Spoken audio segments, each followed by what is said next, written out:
Welcome back to the Deep Dive. If you've ever found yourself completely transported by the worlds of Studio Ghibli, maybe closing your eyes and picturing those, sweeping mountain meadows, charming coastal town, or maybe a quaint, rickety airship repair shop. Those images are so strong, they really are.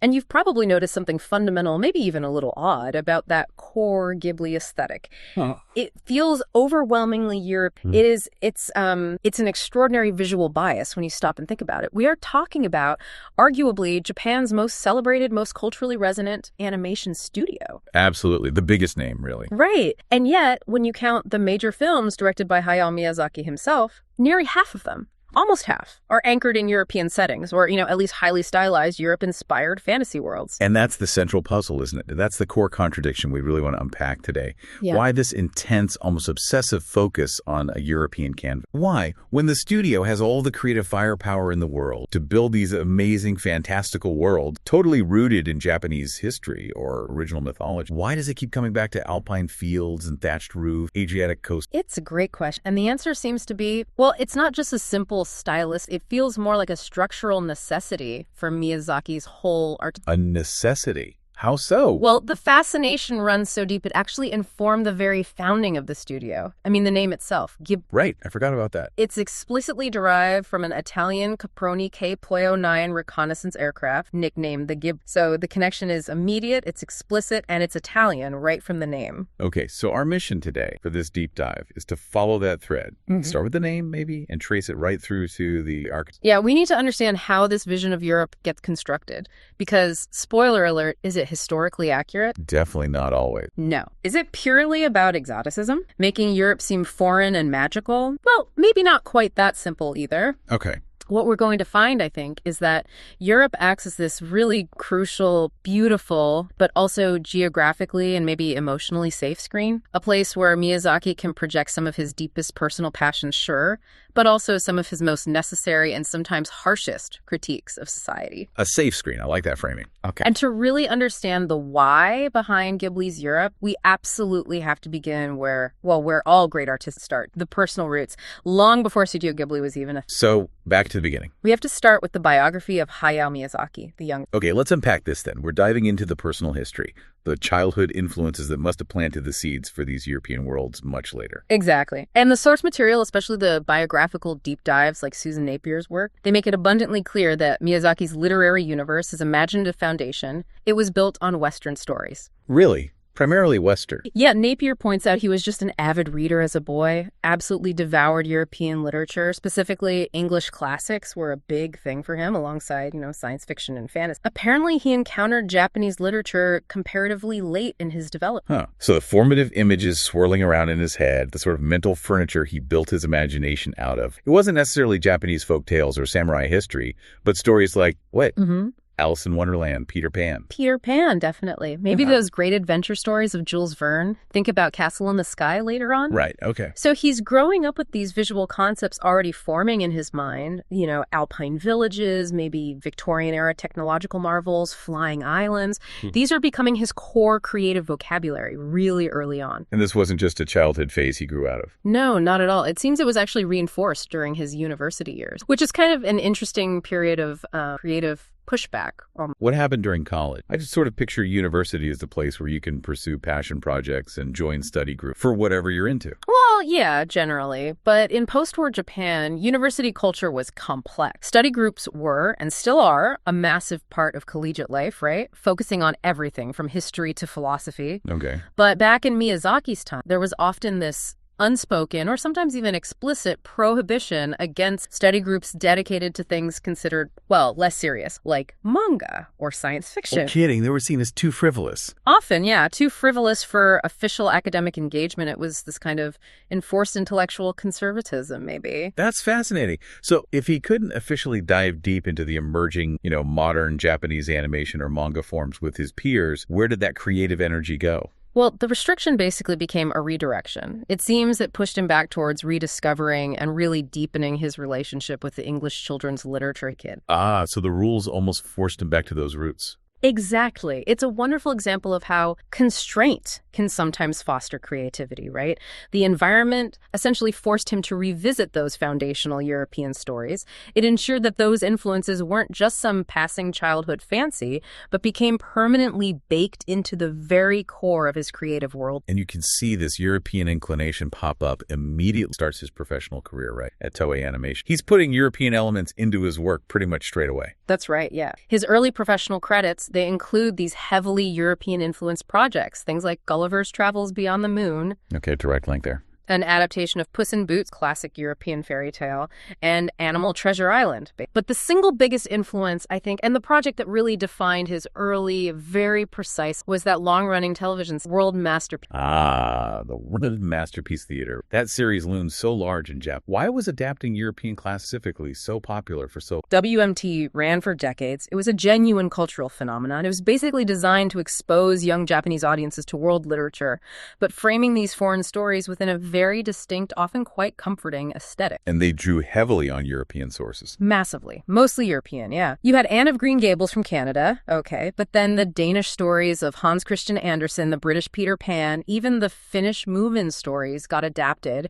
It was this consistent, decades-long immersion in Western narrative structure and, importantly, Western settings for Japan. So Miyazaki was part of this cultural engine working on these adaptations, but his big contribution, Heidi, Girl of the Alps, that became the standard setter for something totally new, didn't it? It really did. Heidi became this pivotal moment for setting design in Japanese animation because prior to Heidi, anime that depicted foreign setting, it often relied on what we might just call off vibes. Like just general feeling. Yeah, like a generic pastiche based on maybe what they'd seen in other films or perhaps some travel brochures.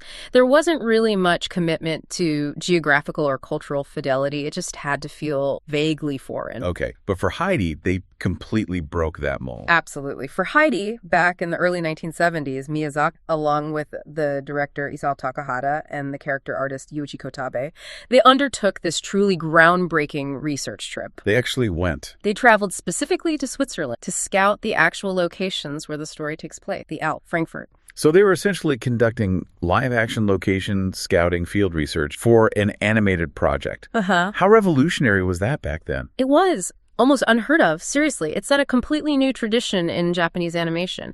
Their goal wasn't just to make the Alps look pretty, which they did, obviously, but it was to ensure the imagery felt authentic, like the way the shadows fell on a specific kind of timber in a chalet, the way the flora and fauna actually behaved at that specific altitude, the practical constraints of alpine life. They wanted... I remember reading about the architectural precision, too. Wasn't the design of Clara's house in Frankfurt based on a real building they saw? It was, yeah. They weren't just drawing some generic rich person's house. They documented a specific architectural style they observed in Frankfurt and then recreated it meticulously for Clara's home in the animation. It added that layer of believability. That's incredible detail. But maybe the most illustrative detail, the one that really showcases this obsessive commitment to authenticity back then, involves Heidi herself, the main character. Ah, the famous pigtail story. Yes, let's definitely dive into that because it shows their fidelity went way beyond just landscapes and buildings. We got into like cultural anthropology almost. It really highlights the depth of their commitment, doesn't it? So Heidi's original design,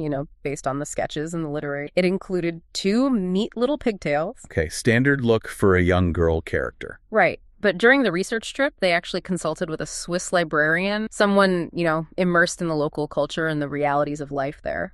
And what did the librarian tell them? What was the advice? The librarian essentially pointed out a fundamental flaw in the design based purely on context and practicality. She advised them that a 5-year-old girl living essentially alone up in the mountains with only her elderly grandfather. Right, who probably wasn't focused on hairstyling. Exactly. That little girl would realistically not be able to tie her own hair in 2 neat, perfect pigtails every single day. It's just not practical. Wow, that's such an incredible level of practical real-world thinking applied to an animation design. Isn't it?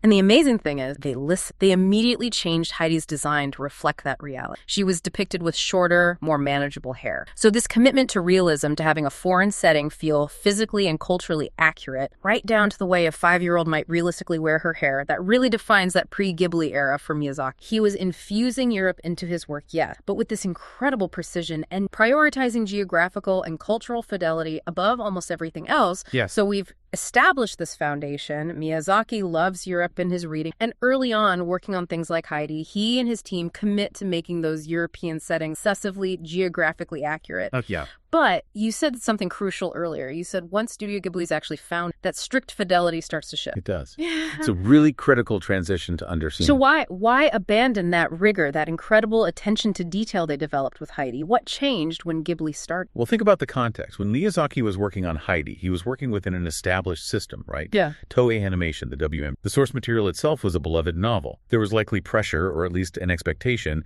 to deliver a certain level of literal adaptation to satisfy producers and the existing fan base. Yeah, constraint. Exactly. But once Ghibli was founded and he became the director, the primary creative force, he essentially gained the freedom to prioritize them. He could prioritize aesthetic utility over geographical fidelity. Aesthetic utility, meaning how useful the setting is for the story and the mood he wants to create. Precise. It became less about adapting a specific real location accurately and more about creating the perfect, flexible, evocative atmosphere for his original stories or his looser adaptations. Gotcha. So Europe remains the inspiration of the source palette. Absolutely. The European influence is still fundamental. Think of Ghibli's early work, Castle in the Sky, or Laputa, as it's also known. The entire core concept, a flying island powered by lost technology, directly from Jonathan Swift's satirical novel, Gulliver's Travels. That's pure European literary. Okay. And then later, of course, we get direct adaptations of British literature, like Howl's Moving Castle, based on Diana Wynne Jones's book, and Ariety, which is based on Mary Norton's The Borrowers. The connection to European literature is undeniable. Right. And Kiki's Delivery Service, too, set in that gorgeous European-feeling city, even though the original manga author was Japanese. Exactly. The inspiration is often literary or broadly European, but the key shift is that the setting itself becomes a canvas they feel completely free to alter, sometimes radically. The strict fidelity is gone. It's gone. It's replaced by this method we could almost call aesthetic collage. They're picking and choosing elements to build a feeling, not a place. Aesthetic. Okay. And I think the best illustration of this, the perfect case study for this shift towards deliberate fabrication, is the setting of Howl's Moving Castle. Okay, let's break that down. How does the Ghibli film setting contrast with Diana Wynne Jones's original novel? What was the book's geographical reality? So the original British novel, it's primarily set in this fictional town called Market Chipping, which feels very English country. But crucially, a major segment of the plot takes place in real, contemporary, modern-day Wales. How does that work? That's actually where the character Howl himself originates from in the book. He travels between the magical land of Ingary and our world, specifically Wales. So the book grounds its fantasy world very firmly in a specific, recognizable, contemporary British reality. Okay, interesting. And what was Ghibli's decision for the film? To just remove the Wales section entirely. Completely gone. Yep. The studio opted instead to set the entire film in this geographical mishmash of Europe. And it wasn't accidental. It feels like a very deliberate choice to create a visual space that could support the heightened fantasy, the war elements they added, and the emotional weight of it without being constrained by any real-world history or specific architectural rules of one. So instead of one specific region, they started blending recognizable bits and pieces from different places across Europe. Exactly. Fusion cuisine, but for art. What specific architectural components did they fuse together? Like in Sophie's hometown, what are we actually... It's an incredible fusion, really. If you look closely at Sophie's hometown, those beautiful buildings, a lot of the direct inspiration comes from the French town of Colmar.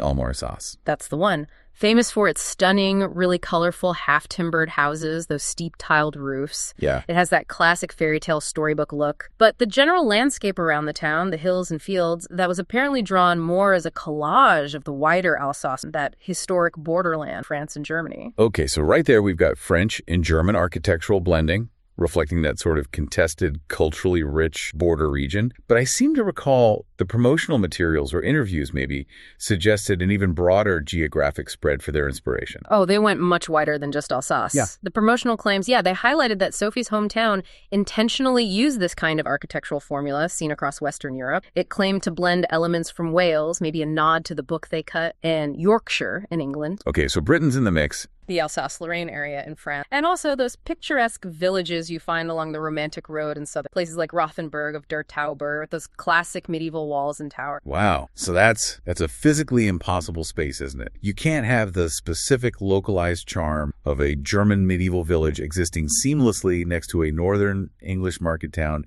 and a French timber frame city. Nope. Geographically impossible. Yet somehow Ghibli makes it feel utterly cohesive and believable within the film's world. That's the magic. It's high fidelity to a vibe, maybe a nostalgic feeling, but zero fidelity to the map. Intentional, beautiful fabric. And Miyazaki basically admitted this quite openly when he was discussing Castle in the Sky year. What did he say about that? He stated pretty clearly that the setting is, quote, vaguely European, but we can't tell exactly what race or nationality its people are. The vagueness is the whole point. It allows the setting to function as this kind of universal archetypal stage, not tied down.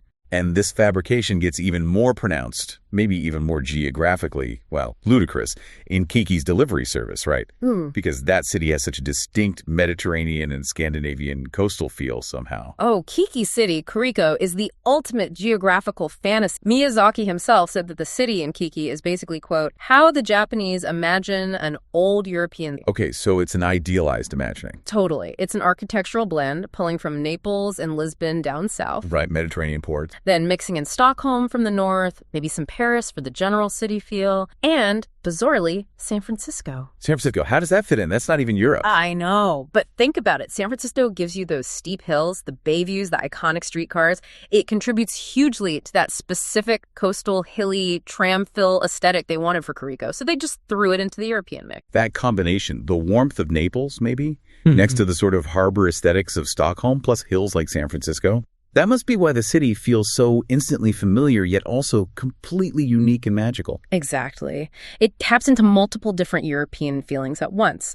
And the purpose of this crazy mashup, according to Miyazaki, was geographical freedom. He described it as creating a city where, impossibly, one side faces the warm Mediterranean and the other faces the chilly Baltic Sea. Which is, geographically impossible, but visually amazing. Right. It's rendered beautifully and becomes functionally plausible within the logic of the film through anime. This total flexibility allows the setting to serve every single narrative need, from Kiki delivering fresh bread baked in a traditional European style to her flying over a vast, cool-looking northern sea on her brooms. Okay, this intentional construction, this building of an idealized, flexible, geographically impossible European, this brings us neatly to a really crucial conceptual term that helps explain this whole Ghibli phenomenon. Oidentalism. We should probably clearly define what that means, especially how it differs from the more commonly understood and often problematic Oriental. Yes, this is essential We absolutely have to start with Orient first, the term Edward Said pop. Broadly, it describes the Western gaze, how Western literature, art, scholarship, etc.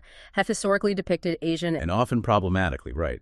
Often very problematically, yeah. This gaze frequently depicted Asia as this exotic, maybe uncivilized, often backwards, sometimes even sinister or hypersexualized. Basically a mishmash land defined by its difference from the normal West. It's deeply rooted in a history of colonial power imbalance, where the West positioned itself as superior, East as subordinate, other. Okay, so Orientalism is characterized by exoticizing difference, making it seem strange or lesser, and it often carries this inherent tone of derogation or condescension because of that historical power imbalance. Exactly. Now, Oidentalism, coined perhaps less formally but usefully, is essentially the reverse gaze. It describes Asian artists, thinkers, creators depicting Europe as an exotic, often idealized, maybe even mishmash land. Okay, the reverse direction. Yeah. But you said there's a crucial difference. The crucial difference lies in the cultural context and, importantly, the intent. It comes back to that power dynamic. Because Ghibli's approach, Japan's approach generally, lacks that specific underpinning of a colonial power imbalance looking down on Europe.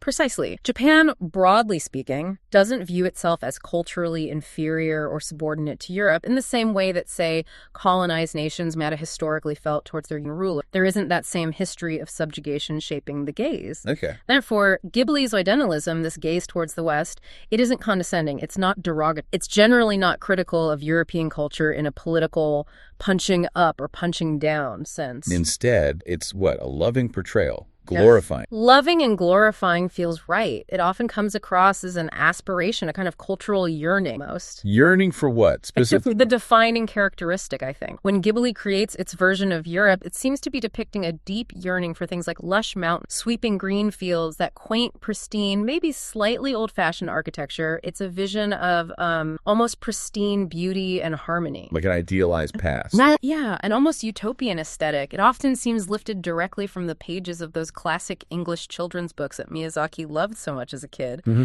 It's like Europe as utopia, filtered through nostalgia, memory, and that makes it the perfect comforting state. It's like he's building an architectural version of his deepest, warmest, most nostalgic childhood reading memory. Europe provides the safe, beautiful space for constructing this kind of utopia. Okay, that makes sense. But here is where the story takes a really dramatic pivot, isn't it? Mm-hmm. Because this idyllic, beautifully constructed utopian European backdrop is precisely the stage where Miyazaki chooses to locate some of his darkest, most serious critiques of humanity, particularly around war and power.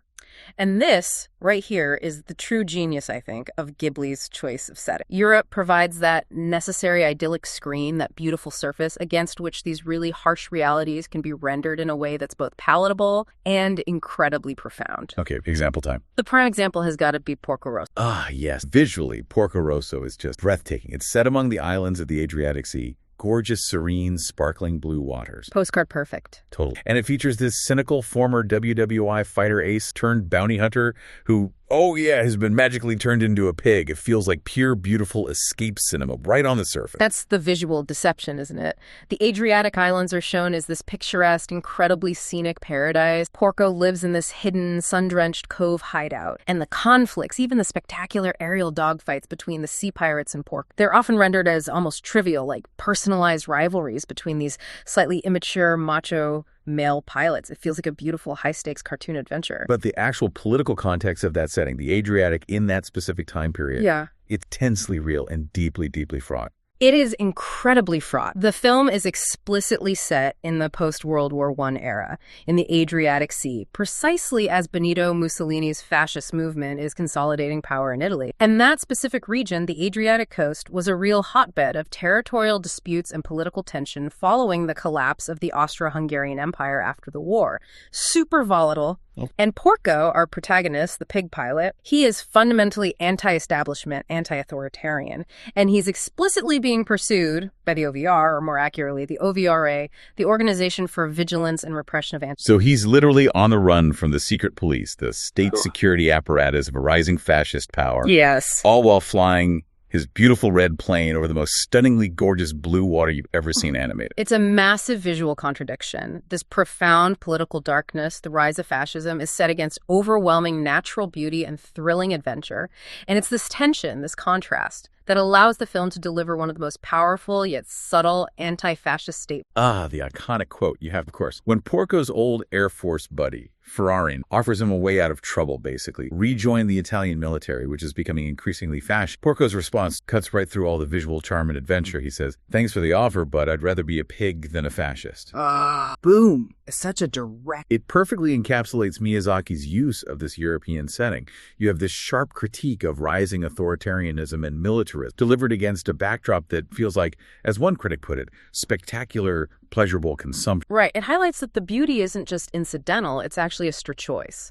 I think it was the critic Chris Wood who argued that the setting in Porco Rosso is rendered as the object spectacular. It makes the political horror visually accessible, almost beautiful. The Ghibli Europe somehow remains alluring and wondrous, even when terrifying political things are happening just off-screen or subtly referenced. And Miyazaki brings this critical focus, especially his focus on war, into even greater relief with Howl's moving cast. Okay, circling back to Howl. We already established that the setting was a fabricated European collage. But the plot itself, that major element, the looming, devastating war that really dominates the film's climax, that was not in the original Diana Wynne Jones novel at all, was it? Not like that, no. The Witch of the Waste is the main antagonist in the book. Miyazaki significantly amplified the war element, making it a central destructive force in the film's world. And why add that? What was the motivation? He added it because the film was being made in the early 2000s, and his personal, deep-seated abhorrence of conflict, which stems, sources say, from having been born during World War II and growing up in its aftermath, reached a kind of fever pitch around that time. Okay. The source material seems pretty clear that the expanded, all-consuming anti-war themes woven throughout Howl's Moving Castle were his direct, artistic way of criticizing the then ongoing U.S. invasion of Iraq. Wow, okay. That provides really crucial context to his legendary refusal to attend the Oscar ceremony back in 2003, right? After Spirited Away won Best Animated Feature, he boycotted the ceremony specifically as a form of protest against that conflict. Exactly. That context makes his actions and the themes in Howl make much more sense. He carries its sense of political gravity, this anti-war conviction, even when he starts a project with lighter intentions. Look at the origin of Porco Rosso again. Okay. Miyazaki initially just wanted to make something truly lighthearted. It was based on his personal hobby, his love of vintage aircraft. He wanted to set it in the islands of the Dubrovnik, modern-day Croatia. Just fun aerial adventure. But then the real world violently intervened in his chosen idyllic setting. Precisely. As he was starting production, Yugoslavia began its violent collapse, and the very islands he had idealized as this perfect setting for fun and escapism suddenly became a real-world location of intense battle, ethnic conflict, and severe political upheaval. So the real-world events forced his hand. It seems the film had to become more complicated. It inherently forced those themes of war, nationalism, and their consequences to the surface, even if his initial goal was something much lighter and more aesthetically focused. The setting's real history caught up. Okay, this brings us right back to that fundamental question of distance. If the focus is a universal critique of militarism, or maybe even a very specific critique aimed at the U.S. invasion of Iraq, why go all the way to a fabricated European town like in Howl? Why not set the film in contemporary Japan or near future Japan? Why Europe? This, I think, is the strategic genius of using that foreign distance. It goes way beyond just simple accessibility for a global audience, although that's part of it. The scholar Lucy Jedelich offers a really profound explanation of this. Okay, what's her take? She argues that using a European city landscape not only appeals broadly, sure, but crucially, it avoids triggering Japan's specific collective national trauma of the nuclear waste. Wow. Okay. So Europe provides a geographical and, more importantly, an emotional buffer zone from the specific devastation of Hiroshima and Nagasaki. Exactly that. You have to consider the very specific visual vocabulary, the aesthetic of post-apocalyptic destruction that exists in a lot of Japanese media, particularly anime and manga post-WWII. It often relies on this very particular look. Rusty metal, mutated nature, barren landscapes, silence, the ghosts of modern technology. But that specific imagery is incredibly potent. It is. And that visual trauma remains incredibly raw, incredibly sensitive in the collective Japanese consciousness, even decades later. So Jadelich's argument is that if Miyazaki were to set a story about devastating war and destruction, like the firebombing raids and the magical warfare that literally destroys large parts of Sophie's beautiful hometown in Howl, if he set that scene in a recognizable Japanese city, it would immediately, unavoidably invoke that raw, unhealed national wound related to the atomic bombings and the firebombings of WWII. Too traumatic. Potentially too traumatic, yes. Too visceral for a local audience. And maybe even too paralyzing for the actual anti-war message he wanted to convey. By creating this fictionalized, beautiful European space, Miyazaki is free to explore themes of large-scale societal collapse, the horrors of war showing destruction, burning buildings, displaced people, all of that. Right. But without invoking the immediate, visceral, and incredibly specific imagery of the nuclear wasteland that carries such unique weight in Japan, it allows the critique of war to hit home on a universal level, perhaps, without triggering that deep nationalized fear or despair associated with their own history. It's a necessary buff. It allows him to deliver the really heavy, critical material, but in a way that remains somehow safe, maybe even aesthetically comforting, maintaining that signature utopian Ghibli look even amidst the chaos. It is. It's like a form of aesthetic cushioning for difficult truth. And this strategy, using Europe as a kind of cultural camouflage, a safe space for exploring the themes, it's actually not unique to Miyazaki or Studio. The tradition has deeper roots in Japanese animation. Really? Where else did we see this? It extends back to the 1970s, particularly within shoujo anime. That's animation and manga specifically created and marketed towards young women and girls. Okay, let's clarify what shoujo anime is about and how it utilized this European setting strategy. So shoujo anime and manga, unlike a lot of the action-focused titles aimed at young boys, shonen, often focused more on exploring internal emotional worlds, complex relationships, and sometimes identity politics. And back in the 1970s, many of these shoujo works began to explore themes that were quite progressive, maybe even seen as potentially transgressive for the relatively conservative Japanese society at the time. What kinds of themes are we talking about here? What was considered transgressive? We're talking about things like exploring feminist ideas of independence, challenging traditional gender roles, deep dives into female ambition and careers, and sometimes, often veiled, discussions of intense female friendships that bordered on or explicitly depicted homosexual love or yuri. Okay, themes that if you place them overtly in a contemporary Japanese high school or a typical family setting back then, might have caused controversy or back. Exact. There was a risk of pushback from parents, censors, or just general societal. So what did many creators do? They set these stories in gorgeous, fictionalized Europe. Think aristocratic family, elite boarding school. So by setting these potentially controversial stories in this distant, idealized foreign European backdrop, they created a layer of plausible deniability. Precise. The creators could effectively mask these potentially sensitive themes under the banner of, oh, well, this is just how things are in Europe, We're just showing European culture, not comment. It allowed them to discuss non-traditional concepts, female empowerment, complex relationships, in a palatable, aesthetically beautiful, and importantly, it granted them the freedom to push social boundaries without directly confronting Japan. So that established a precedent. Europe equals freedom. Freedom for critique. Freedom for exploring taboo subjects, freedom for emotional distance. It really seems like it. Europe acts as a cultural camouflage for social transgression in 70s shoujo anime. And then for Miyazaki, decades later, it provides that safe utopian distance that allows him to deliver these powerful anti-war messages without directly triggering that specific national nuclear trauma. It's this incredible combination of utopian aesthetic appeal and strategically engineered critical distance. Yeah, it's cultural engineering, like you said, at its absolute finest. They take this exotic, idealized space born from Miyazaki's own childhood affection and his literary passion, and they expertly mold it into the perfect vehicle for delivering global, necessary political and social critique. Beautifully put. It serves both the heart and the head. This whole deep dive has been genuinely illuminating. Okay, so let's try and synthesize the key takeaways we've uncovered here. Yeah. It seems like Ghibli's Europe, Miyazaki's Europe, operates on two distinct but totally interconnected levels. Firstly, it's this beautiful, evocative, maybe slightly exotic canvas. It's rooted in Miyazaki's personal literary memories, his love for those European stories, and his later quest to actually build that utopian aesthetic he seems to crave, a world made of architectural fragments, all fused together to be perfectly charming, nostalgic, and narratively flexible. Right. That's the personal passion aesthetic.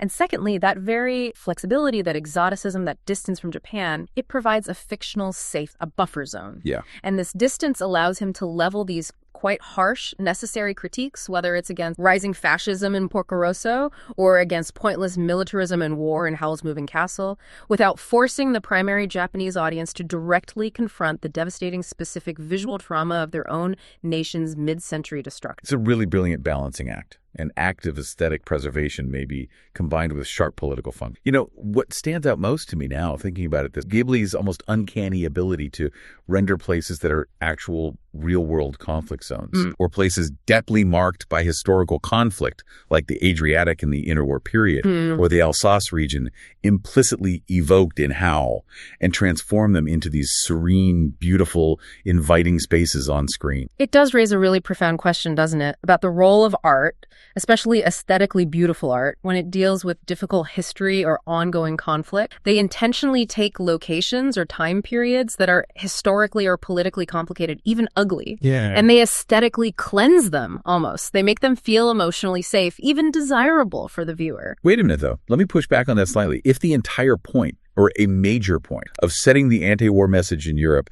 is to provide that geographical buffer from the specific nuclear trauma, doesn't that inherently risk diluting the severity of the critique? Doesn't making it foreign, making it beautiful and palatable, risk turning real geopolitical horror into just beautiful fantasy backdrop? That is the absolute core tension Ghibli navigates, the nail on the head. On one hand, yes, you could absolutely argue that the aestheticization, the beautification, does make the horror digestible. It undeniably softens the blow. It makes it less immediate, less raw. Right. It might make it easier to watch, but does it lessen the impact? But then, on the other hand, by making the critique beautiful, embedding it within this incredibly appealing, universally accessible aesthetic, they reach millions upon millions of people. Children and adults alike all around the world. They connect with them emotionally through the beauty and then deliver a powerful message about the futility of war, the dangers of fascism, the importance of community, messages that might have been completely rejected or simply ignored had they been packaged in the harsh, potentially alienating realism of national trauma or aggression. So it's a trade-off. They prioritize reach, impact, and universality over literal, potentially painful, historical, or political fidelity. It seems that way. The calculation appears to be that a slightly softened message delivered beautifully to a vast audience has more potential for positive change than a harsh truth delivered rawly to a smaller, perhaps already convinced audience, or one that might shut down from the trauma. They prioritize the effect of the message within their chosen. Okay, that makes sense. It's a strategic choice, even if it raises questions. Yeah. So the final question, the provocative thought maybe, that we leave you, the listener, with today, as you perhaps go back and watch these beautiful, meticulously detailed Ghibli worlds again, what role does this kind of art, this specific Ghibli approach, play in aestheticizing difficult histories or political critique? Does rendering political or wartime commentary in such a beautiful, often utopian and geographically distant setting make the underlying message more accessible, more resonant, easier to internalize, or does it simply make the horror more digestible, more comfortable, and thus perhaps ultimately less urgent? It's that constant question of distance versus depth, isn't it? Comfort versus confrontation. And Miyazaki's incredible body of work consistently demonstrates that sometimes, maybe, the greatest political impact doesn't come from direct confrontation, but from within the heart of a beautifully constructed escape. Indeed. A lot to think about there. We look forward to diving in with you again next time on The Deep Dive.